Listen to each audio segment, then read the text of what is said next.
ప్రపంచంలోనే అతిపెద్ద కోటీశ్వరుని సలహా: ఖర్చు పెట్టిన తర్వాత మిగిలింది దాచిపెట్టడం కాదు, దాచిపెట్టిన తర్వాత మిగిలినదే ఖర్చు పెట్టు. మీకు అర్థం కాని వ్యాపారంలో ఎప్పుడూ పెట్టుబడి పెట్టకండి. మనిషి పైకి ఎదగడానికి 7 ముఖ్య విషయాలు. ప్రతి మనిషిని గౌరవించడం, కష్టాలను తట్టుకునే శక్తి ఉండాలి, కోపంలో కూడా సహనంగా ఉండాలి, మాట తీరులో సరళత్వం ఉండాలి, పేదరికంలోనూ నిజాయితీ ఉండాలి, ఓటమిలో కృంగిపోకుండా ప్రయత్నం చేయాలి, నీకున్న దాంట్లోనే ఇతరులకు చిరు సహాయం చేయాలి. ఓర్వలేని మనుషులు మన చుట్టూ చాలానే ఉన్నారు. ఓర్పుతో ఉండడం నేర్చుకున్నాం కాబట్టి మౌనంగా ఉన్నాము.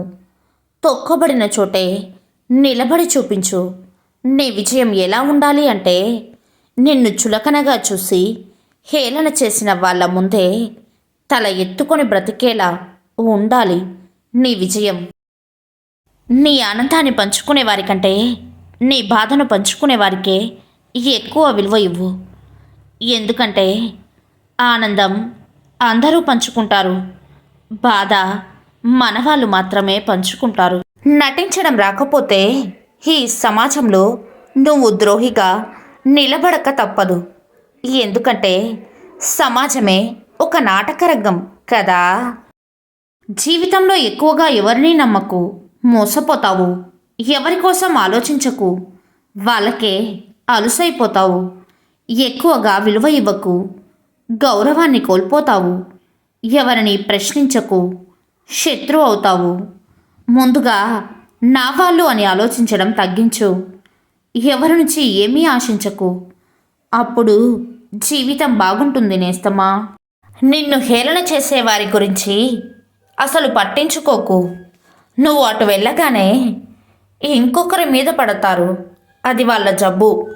అదృష్టం తనంతట తానుగా వచ్చి తలుపు తడుతుందని అందరూ చెప్తుంటారు. నమ్మొద్దు. అది అవకాశం రూపంలో ఉంటుంది. దాన్ని వెంటాడు, సొంతం చేసుకో. అదే అదృష్టం అంటే. అన్నిటినీ తట్టుకోవడమే కాదు, కొన్నిటి నుంచి తప్పుకోవడం నేర్చుకున్నప్పుడే సంతోషంగా ఆత్మసంతృప్తితో ఉండగలము. కష్టం విలువ, ఇష్టం విలువ ఒకరు చెబితే తెలిసేది కాదు. కష్టాన్ని, ఇష్టాన్ని స్వయంగా అనుభవించి అనుభూతి చెందినప్పుడు మాత్రమే తెలుస్తాయి. ఎదుటివారు పడే కష్టం తేలికగాను, చూపించే ఇష్టం చులకనగాను అనిపిస్తుంది. ఉన్నంతవరకు దేని విలువ అర్థం కాదు. పోయాక ఎంత ఆరాటపడినా తిరిగి రాదు. ప్రయత్నం మీ ధర్మం, ఫలితం దైవ నిర్ణయం. పరిస్థితులు కాల నిర్ణయం. ఎదుర్కోవడం నీ మనోధైర్యం. బాధను పంచుకుంటే ఆ ఆవేదన తగ్గుతుందేమో కానీ, అర్హత లేని వారి దగ్గర పంచుకుంటే మాత్రం దానికి 10 మనోవేదన తప్పదు. జాగ్రత్త నేస్తమా. అలవాట్లు ఆయుధాల్లాంటివి. మంచివైతే జీవితాన్ని పైకి లేపుతాయి, చెడ్డవైతే పైకి లేచిన జీవితాన్ని కూడా కింద పడేస్తాయి. జీవితంలో మంచి చేసిన వాళ్ళని గుర్తుపెట్టుకో, సహాయం చేసిన వాళ్ళని గుండెల్లో పెట్టుకో, మోసం చేసిన వాళ్ళని మైండ్లో పెట్టుకో. సమయాన్ని బట్టి వాళ్ళ రుణం తీర్చుకో. ఇతరులు తక్కువ చేసి మాట్లాడితే నీ స్థాయి గొప్పగా ఉంటుందో లేదో తెలియదు కానీ, నీ వ్యక్తిత్వం మాత్రం తప్పకుండా దిగజారిపోతుంది. మనసు ప్రశాంతంగా ఉన్నప్పుడే ప్రపంచమంతా అందంగా కనిపిస్తుంది. చచ్చాక శవంగా మారే శరీరం, ఎవరికీ కనపడని ఆత్మ, మట్టిలో కలిసే మాంసం ముద్ద, కాయంలో ప్రాణం పోయాక ఒక్క క్షణం కూడా ఇంట్లో ఉంచుకొని బంధాలు. దీనికోసం మోసాలు, నీతి నియమాలు వదిలేయడం, పగలు, ప్రతీకారాలు, మానసికంగా హింసించి పైశాచిక ఆనందం పొందడం అవసరమా? ఎంతటి కష్టంలో ఉన్నా సరే నీ కన్నీరు బయటికి రానివ్వకు.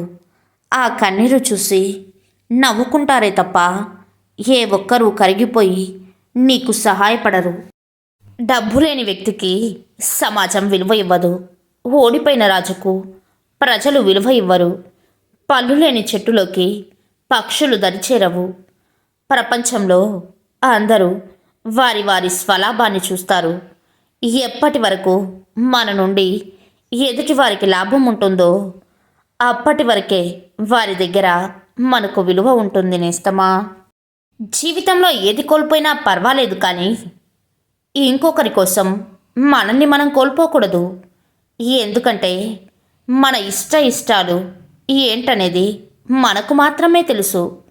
కాబట్టి ఈ ఇంకొకరి కోసం మనల్ని మనం వదిలేస్తే చివరికి నీ గమ్యం ఏంటనేది నీకే తెలియకుండా పోతుంది. బురదలో ఉన్నప్పటికీ కలువలు పవిత్రమైనవి. విషపు తేనెటీగల మధ్య ఉన్నప్పటికీ తేనె అమృతమే. జీవిస్తున్న స్థలాన్ని, అలాగే చుట్టూ ఉన్న జనాన్ని బట్టి ఎవరిని అంచనా వేయకండి.